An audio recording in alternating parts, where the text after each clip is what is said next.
Hello students, welcome to this session on course on basics of blood bank.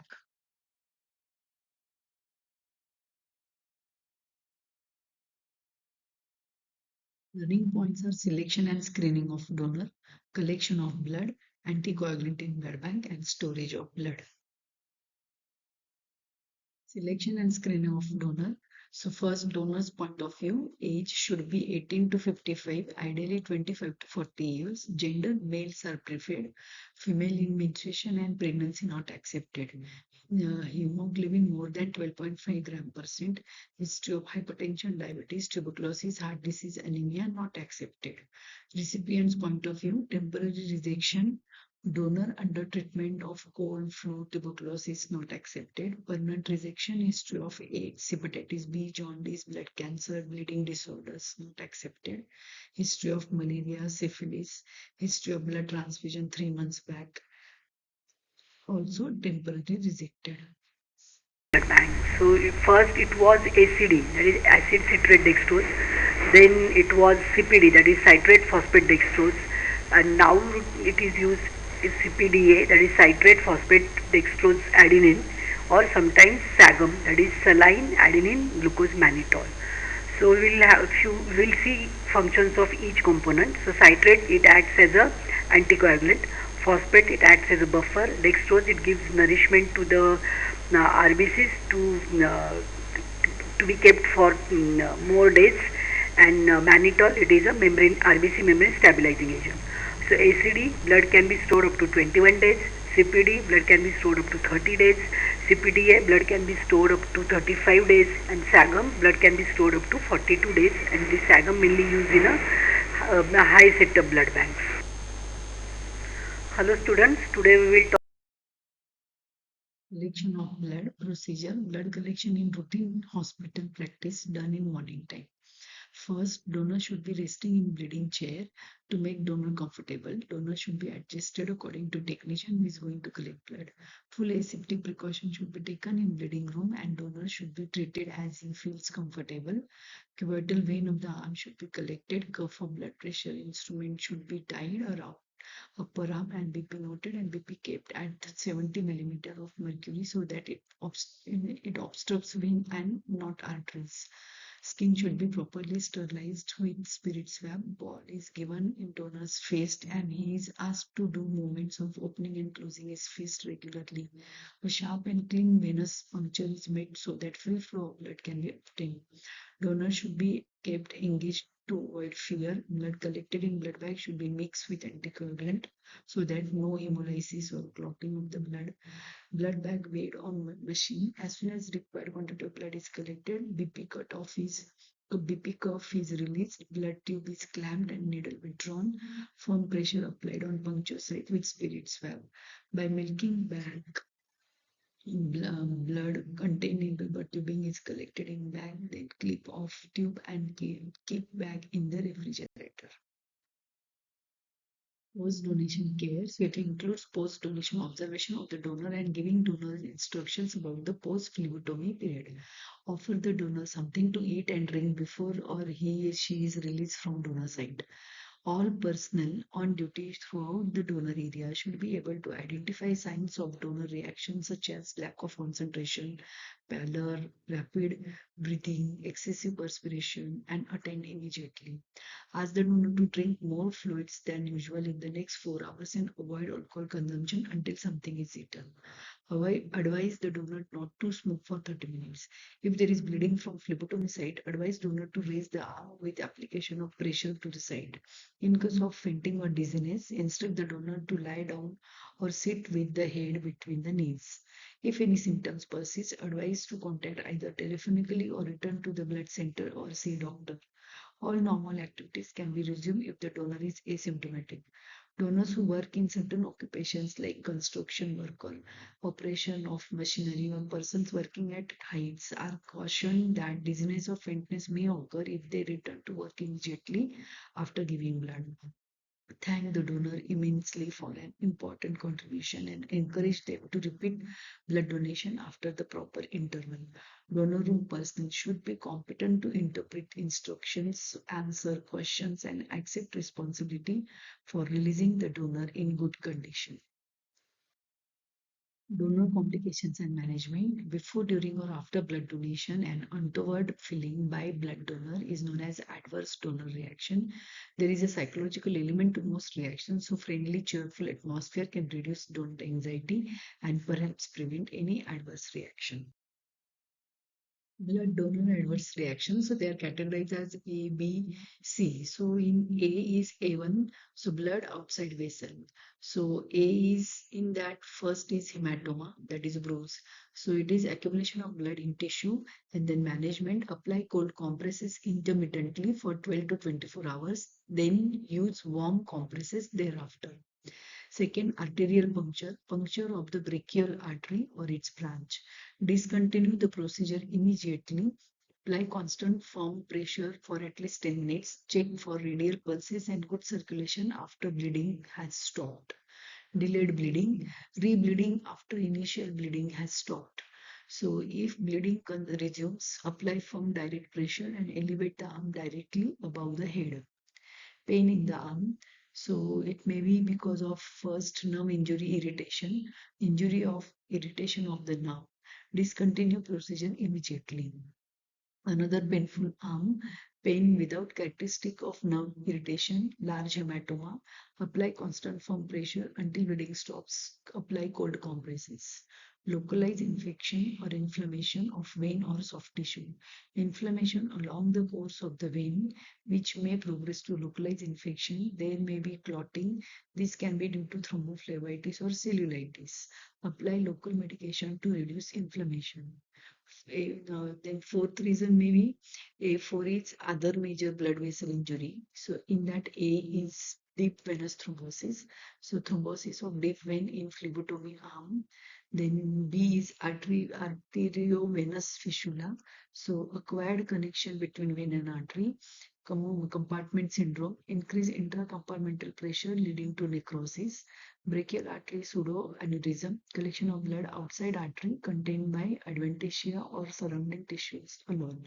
So in that management, reassess and get an expert opinion for further management.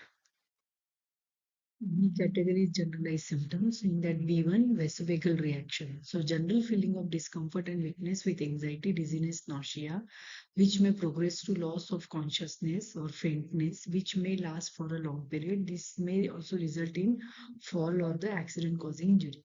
So in that A, mild vasovagal reaction with no loss of consciousness. So in that cold extremities or chills, feeling of warm, hypotension, lightheadedness, dizziness, nausea, vomiting, pallor, then slow rapid pulse, sweating, twitching, and weakness.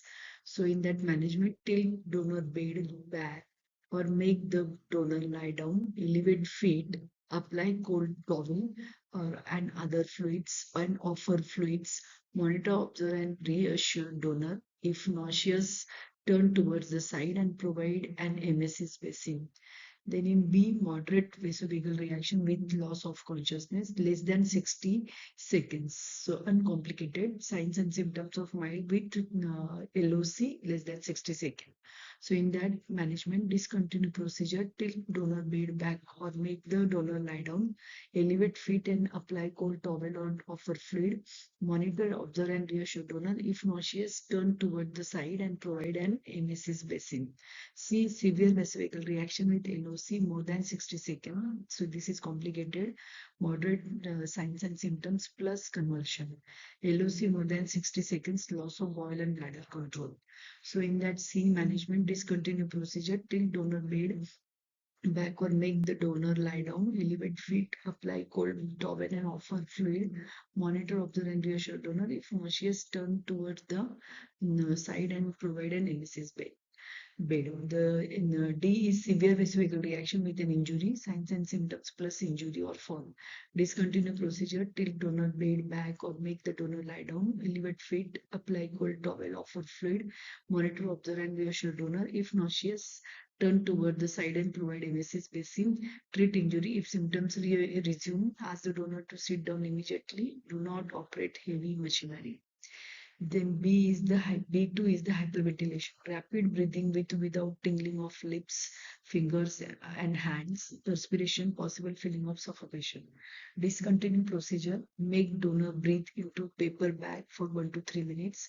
Provide routine post donation instruction. Educate and reassure donor. The other serious complications like acute cardiac symptoms, myocardial infarction, cardiac arrest, transient ischemic attack, cerebrovascular accident, or death. So must be medically diagnosed, imputability assessed, discontinue procedure, call for support from the emergency services, comfort donor, monitor vitals.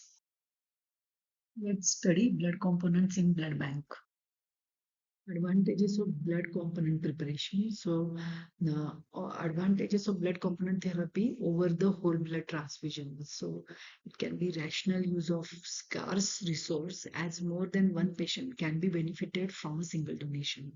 Transfusion of the desired component, improved quality and functional capacity of each blood component, optimization of storage of blood components by appropriate choice of additive solution, temperature, and type of bag, reduce risk of transfusion reactions. Blood components are prepared from whole blood by using large refrigerated centrifuges. The high gravity forces developed in these machines can cause the blood to separate into liquid plasma and its different cellular elements. For preparation of platelet concentrate, centrifugation is performed at room temperature 20 to 40 degree. For all other blood components, centrifugation is carried out between 1 to 6 degrees Celsius. So from one whole blood, red cells, that is PCV, and platelet-rich plasma can be prepared. Then by hard spin, platelets, and then fresh frozen plasma. And then from fresh frozen plasma, cryoprecipitate can be prepared. So blood components are cellular and acellular. So in cellular, pack red cells in additive solution, modified pack red cells. So in modified pack red cells, there are few other types like saline wash red cells, leukodepleted red cells, irradiated red cells, frozen packed red cells, packed red cell leukote. Then random donor platelet concentrate, pooled platelet concentrate, modified platelet concentrate. In that, the varieties are leukodepleted platelet concentrate, irradiated platelet concentrate, washed platelet concentrate, platelets suspended in additive solution, cryopreserved platelet concentrates, then single donor apheresis platelet. The third component is the granulocyte concentrate. So in that pooled Buffy-coat derived or the apheresis derived. Acellular blood components of FFP, fresh frozen plasma, concentrate of antihemophilic factor, cryo-poor plasma, liquid plasma, thawed plasma, and recovered plasma. Indications of blood components: whole blood for transfusion where the large volume of blood is required, like accidental bleeding or operation. Vaccine volume, chronic anemia. Platelet concentrate, severe thrombocytopenia because of chemotherapy, plasma, falciparum, malaria, dengue fever. Fresh frozen plasma, bleeding patient with multiple coagulation factor deficiency secondary to liver disease. Cryoprecipitate, factor 8 deficiency, factor 13 deficiency in hypofibrinogenemia. Albumin, hypovolemic shock, hypoproteinemia. Rh immunoglobulin, Rh negative female to prevent hemolytic disease of newborn. Factors for storage of blood depends on additional glucose and pH of anticoagulants. Correct temperature, it should be maintained at 4 degrees Celsius. Above this temperature, there may be bacterial contamination. Below this temperature, it may be frozen and hemolysis may occur. So storage of blood in blood bank, collected blood is stored at 2 to 8 degrees Celsius in refrigerated with adding anticoagulant. Platelets stored at room temperature with continuous agitation, and then plasma is stored minus 80 to minus 100 degrees Celsius temperature. Automation of blood component preparation.